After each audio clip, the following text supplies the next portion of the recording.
Welcome po sa Cooking Alasen. Ang lulutuin naman po natin ngayon ay chicharon. Areho ay hindi na natin pang kailangan ibilad. Meron ho ako dining balat ng baboy. At atin lang ho ring ilulublob sa kumukulong tubig sa loob laang ho ng 1 minuto. At garni na ho ang kanyang itsura kapag napakuluan natin ng 1 minuto.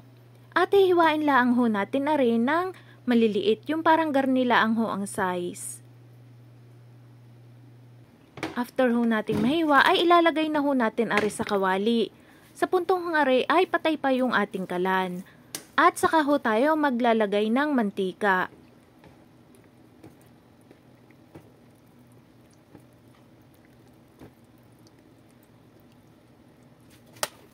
After ho natin malagay ang mantika ay bubuhayin na ho natin ang kalan sa medium heat.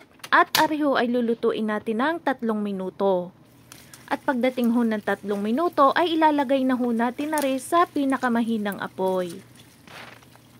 At lulutuin naman ho natin hanggang sa tumigas ho or maging pellet yung ating balat ng baboy. Bali ari ho ay niluto ko ng 4 na oras sa mahinang apoy. Ari na ho yung naluto natin na balat ng baboy. Pellet na ho ang tawag din eh. Palalamigin laang ho muna natin ari. At kapag malamig na ay pwede na ho natin uling ilagay sa mantika para maging chicharon na. Kapag hindi pa naman ho ninyo ari balak gawing chicharon ay pwede nyo ho aring i-stack sa rep, ilagay nyo laang ho sa ziplock. At ari ho ay tatagal pa ng kahit ilang buwan or 1 taon. Atin lang ho ulit painitin yung ating mantika. At kapag mainit na ay saka ho natin ilalagay yung ating pellet. At hihintayin na lang ho natin aring bumusa. Kung kayo ho ay nakaabot na sa puntong are, ay huwag naman ho sanyong kalimutang mag-like at mag-subscribe sa Cooking Alasen para updated kayo sa mga bago nating upload na recipe. Mura na, masarap pa. At arin na ho ang ating homemade chicharon na hindi nyo na ho kailangan pang ibilad sa araw.